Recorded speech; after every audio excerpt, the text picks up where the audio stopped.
High viewers, Allu అర్జున్కి సంబంధించి ఈరోజు బెయిల్ ఇవ్వాలా లేదని చెప్పేసి నాంపల్లి కోర్టులో హీరింగ్ ఉంది. సో దానికి సంబంధించి అప్డేట్ వచ్చిద్దాం ఇద్దాం అనుకున్నాను, బట్ ఇప్పుడు వచ్చేటట్లేదు. సో ఇంకా అసలైనటువంటి వీడియో ఇద్దాం అనుకున్నాను. దెన్ ఇంకా నాకు గేమ్ చేంజర్లో స్టోరీ పవన్ కళ్యాణ్ రామ్ చరణ్ నాకు అర్థం కాలే. Ram Charan cinema story. Ganesh Gold తాకట్టులో ఉన్న బంగారాన్ని విడిపించి కొనబడును. సంప్రదించండి 9966651144. Real story Pawan Kalyan, real story చరణ్ది, రియల్ స్టోరీ పవన్ది. ఒకసారి మీరు ట్రైలర్ చూశారు కదా, అందులో మీకు పవన్ కళ్యాణ్ గుర్తొచ్చిన సన్నివేశాలు ఏమన్నా ఒకసారి క్రాస్ చెక్ చేయండి. ఫస్ట్ సీజ్ ద షిప్ అని మొన్న అన్నారే, అక్కడ ఏంటండి బియ్యాన్ని అక్రమంగా విదేశాలకు తరలిస్తుంటే ఆ షిప్లోకి వెళ్ళి చూసి seize the ship Pawan Kalyan. అవునా? పవన్ కళ్యాణ్ ఎలాగా ఒక మంత్రిగా, బట్ సినిమాలో మీరు చూడండి ఒక కలెక్టర్గా మన రామ్ చరణ్ ఏనుగు 100 ముద్దలు అన్నం తింటుంది కడుపు నిండా. ఒక ముద్ద తిననంత మాత్రాన దానికి ఏం కాదు, కానీ అదే ఒక ముద్ద 1,00,000 చీమలకి ఆహారం అయింది. 1,00,000 చీమలు బతకొచ్చు. నేను చెప్పేది ఒక్క ముద్ద ఇమ్మని అని చెప్పేసి అంటాడు. దెన్ ట్రైలర్లు ఏం చెప్తారు, రే కలెక్టర్కి ఒక ముద్ద కావాలంటారా, ఇచ్చేయండి. రియల్ స్టోరీలోకి వద్దాం. పవన్ కళ్యాణ్ ఏం చెప్పాడండి, అడ్డదిడ్డంగా దోచుకున్నది చాలు, బతకాల్సిన వాళ్ళు ఉన్నారు, అర్హత ఉండి కూడా ఫలాలు అందని వాళ్ళు ఎంతోమంది ఉన్నారు, వారికి చేరాలి. వాళ్ళు సామాన్యులు, వారికేమి కోట్లు అవసరం లేదు, రోజు వారికి ఇదిగో ఇంత మొత్తం వెళ్తే సరిపోతుంది అన్నట్టుగా చెప్తూ ఈరోజు జాతీయ గ్రామీణ ఉపాధి హామీ పథకం కింద ఏపీలో ఈవెన్ వ్యవసాయాన్ని, ఉద్యానవన పంటల సాగును కూడా లింకప్ చేసి పని దినాలు పెంచి వాళ్ళకి డబ్బులు వచ్చేలా చేస్తున్నాడు. ఎవరైతే బడా కాంట్రాక్టులు దోచుకు తిన్నారో గతంలో, దాన్ని ఇంకా ఆల్మోస్ట్ క్లోజ్ పెట్టేశాడు. నెక్స్ట్ వైసీపీ హయాంలో అడ్డదిడ్డంగా దోచుకు తిన్నది ప్రకృతి సంపద అంతా ఎవరు అంటే వైసీపీలో ఉన్నటువంటి జగన్ చుట్టూ ఉన్నటువంటి కొంతమంది బ్యాచ్, ఆయన సామాజిక వర్గం ఇంకెవరన్నది మీకు తెలుసు. ఇప్పుడు ఆ ప్రకృతి సంపదను ఏం చేస్తున్నాడు మన పవన్ కళ్యాణ్, కాపాడుతున్నాడు. ఎలా? ఆయన వచ్చేసి పర్యావరణ శాఖ మంత్రి, అటవీ శాఖ మంత్రి, పంచాయతీరాజ్ శాఖ మంత్రి, గ్రామీణ నీటిపారుదల శాఖ మంత్రి అండ్ సైన్స్ అండ్ టెక్నాలజీ. వీటన్నింటిలో కూడా వైసీపీలో ఉన్నప్పుడు ప్రకృతి సంపదను కొల్లగొట్టారు భయంకరంగా. దానిని ఆపిచ్చాడు. అందులో జస్ట్ కొద్దిపాటిది గిరిజనులకి, సామాన్య ప్రజానికానికి చేరేలా చేస్తున్నాడు. నెక్స్ట్ రా, అర్థమైందిరా అని సూర్య అంటాడు. అయితే రాశవరా అని రామ్ చరణ్ అంటాడు. రానా అని సూర్య అంటాడు. ఎస్జే సూర్య, రైట్ సూర్య. దెన్ మనోడు చరణ్ అంటాడు రాకి రా, సార్కి సార్ అంటాడు. ఒకసారిగా మీరు 2024 ముందు ఎన్నికలకు ముందుకు వెళ్దాం. ఇంకా పవన్ కళ్యాణ్ ఇన్ని రోజులు జగన్మోహన్ రెడ్డి గారు అన్న, ఇక నుంచి అనను, జగన్ రెడ్డి అనే పిలుస్తా. గౌరవం ఉండదు. ఇంకా గౌరవం అన్నది ఇచ్చిపుచ్చుకోవాలా, గౌరవం ఇవ్వటమే తెలియదు మీకు. మీకేంట్రా గౌరవం ఇచ్చేది? ఇచ్చి పడేశాడు పవన్ కళ్యాణ్. అదే ఈ సినిమాలో. నెక్స్ట్ మనం కోరుకున్నటువంటి మార్పు ఏళ్ల తరబడి ఎదురు చూస్తూనే ఉన్నాం. ఒప్పుకో మామ అంటూ అంజలి ద్వారా అప్పన్న క్యారెక్టర్ ఇది సినిమాలో పెద్ద రామ్ చరణ్ చెప్పేటప్పుడు. సో ఒప్పుకోవాలి, ఎందుకో మంచి జరగాలంటే. అలా కూటమి ఫామ్ చేశారు. వ్యతిరేక ఓటు ఒక్కటి కూడా చీలకూడదు అంటే ఖచ్చితంగా కూటమి ఫామ్ చేయాల్సిందే. టీడీపీ, జనసేన, బీజేపీ కూడా మాతో వచ్చింది అన్నటువంటి నమ్మకం ఉందని చెప్పేసి పవన్ కళ్యాణ్ అన్నారు. సో ఒప్పుకున్నారు. ఏమన్నట్టు, వైసీపీ వ్యతిరేక ఓటు ఒకటి చీలకూడదు అండ్ వైసీపీ అధికారంలోకి రాకూడదు. సో మంచి మార్పు కోసం ఒప్పుకున్నాడు. కూటమిగా ఫామ్ అయ్యారు, గవర్నమెంట్ ఫామ్ చేశారు, సూపర్గా ముందుకెళ్తూ ఉన్నారు. తర్వాత జనసేన పార్టీ పెట్టింది ఎందుకు? సంపాదించడానికి, సేవ చేయడానికి. అదే డైలాగ్ సినిమాలో ఉందా లేదా మీరు చూడండి. మా పార్టీ సంపాదించడానికి కాదు, సేవ చేయటానికి. రైట్? తర్వాత పవన్ కళ్యాణ్ ఎన్నో సందర్భాలలో, నేను నా క్యాటలిస్ట్ స్పీచ్ ఛానల్లో కూడా చాలా సందర్భాలు ఇదే చెప్పాను.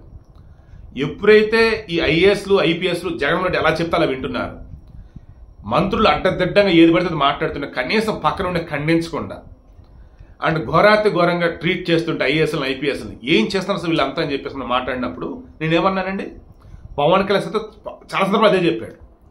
మీరు కష్టపడి పరీక్షలు రాసి ఇంటర్వ్యూలు అటెండ్ అయ్యి ఫైనల్లీ యూ డిజర్వ్ అన్న తర్వాతనే మీరు ఎక్కడికి వచ్చారు. అది కూడా ట్రైనింగ్ అయ్యాక.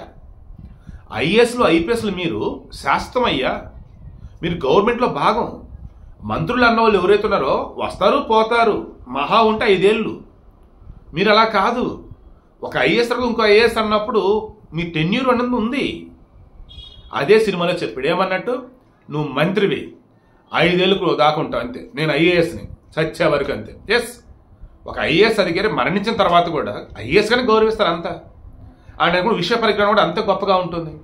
అదే సినిమాలో చూపించాడు. ఏమన్నట్టు, ఇప్పటికైనా భారతదేశ వ్యాప్తంగా ఉన్నటువంటి వాళ్ళు ఏ ఐఏఎస్లు అయినా ఏ ఐపీఎస్లు అయినా మీరు చేయాల్సింది ఏంటిది, ఇదిగో సమాజానికి సేవ చేయాలి అంతే తప్ప అధికారంలో ఎవరున్నారో వాళ్ళు ఏ చెత్త చేసుకుంటా పోతే జనాలు ఓస్తారు, రేపు రోజు ఓసలు లెక్క పెట్టాల్సి ఉంటుంది.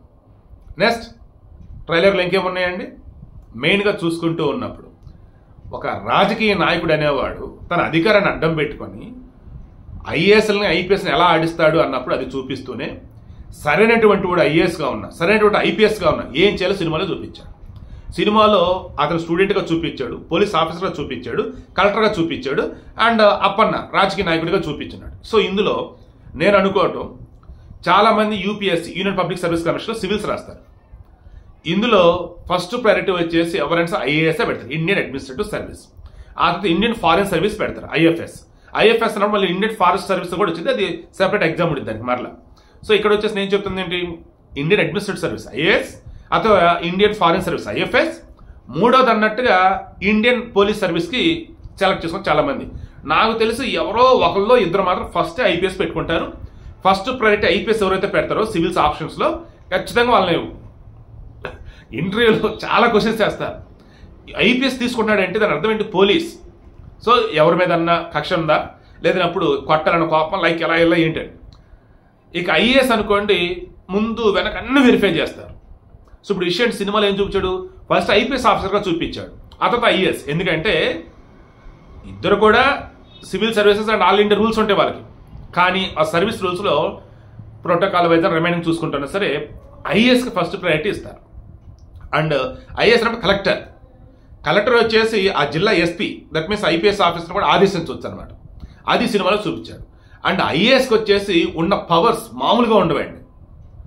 మన దేశంలో ఇండియన్ అడ్మినిస్ట్రేటివ్ సర్వీస్ అన్నప్పుడు ఆల్మోస్ట్ మీకు తెలియదు, ఈ దేశాన్ని వెనకుండా నడిపిస్తున్నది వాళ్ళే.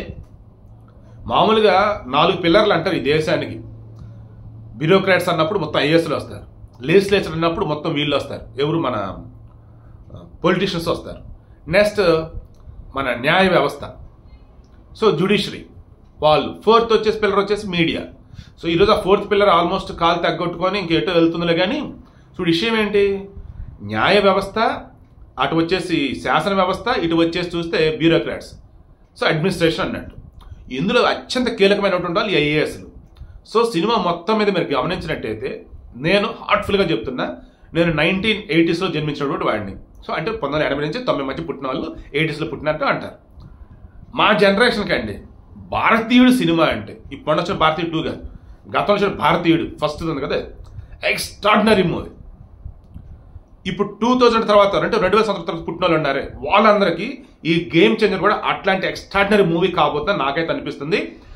ఈ లాస్ట్ 4-5 yearsగా పవన్ కళ్యాణ్ని, ఆ జనసేనని గమనించినటువంటి వాళ్ళు ఎవరైనా సరే, ఈ 2024 ఎన్నికల్లో గెలిచిన తర్వాత పవన్ కళ్యాణ్ ఏం చేస్తున్నాడు ఏంటి, 2024 ఎన్నికలకు ముందు ఆయన ఏం చెప్పాడు ఏంటి, ఇవన్నీ మీరు క్రాస్ చెక్ చేస్తే ఐఆమ్ షూర్ సినిమాలో బోల్డ్ అని కనిపిస్తాయి. దిల్ రాజు కూడా అదే చెప్పాడు, డైరెక్ట్ శంకర్ కూడా అదే చెప్పాడు. డైరెక్ట్ శంకర్ వచ్చేసి కార్తీక్ సుబ్బరాజన్ అని చెప్పేసి అతను రాసుకున్న స్టోరీ అది అడిగి తీసుకున్నాడు. దెన్ దిల్ రాజు దగ్గరికి వెళ్ళాడు, పవన్ కళ్యాణ్ చాలా బాగా యాక్ట్ అయిద్దండి అని. అండ్ రాజకీయాలు ఫుల్ బిజీగా ఉన్నాడు, బట్ ఇదే స్టోరీ రామ్ చరణ్ కూడా ఎక్స్ట్రాడినరీ చేస్తాడు, సో ఆయన చేపిద్దాం అన్నప్పుడు ఇంకా ఓకే అనుకున్నారు, వాళ్ళు ప్రొసీడ్ అవుతున్నారు. ఈ మూమెంట్లో ఈవెన్ వీళ్ళు చెప్పింది కూడా ఏపీలో ఉన్న చాలా అంశాలు ఇందులో కనిపిస్తాయి, కానీ అది సినిమా రియల్గా వచ్చేసి ఇక మీ చాయిస్ అన్నట్టు చెప్పుకొచ్చారు. I'm sure Game Changer blockbuster hit కొట్టబోతుంది. ఈ 2000 తర్వాత పుట్టినటువంటి వాళ్ళు ఎవరైతే ఉన్నారో అంతా కూడా ఫుల్ ఎంజాయ్ చేసే మూవీ ఇది. అండ్ సొసైటీలో గొప్ప మార్పు తీసుకొచ్చే మూవీ కూడా ఈ గేమ్ చేంజర్గా ఉండబోతుంది. గేమ్ చేంజర్ నిజంగానే గేమ్ చేంజర్ అవుతుందని నాకైతే అనిపిస్తూ ఉంది.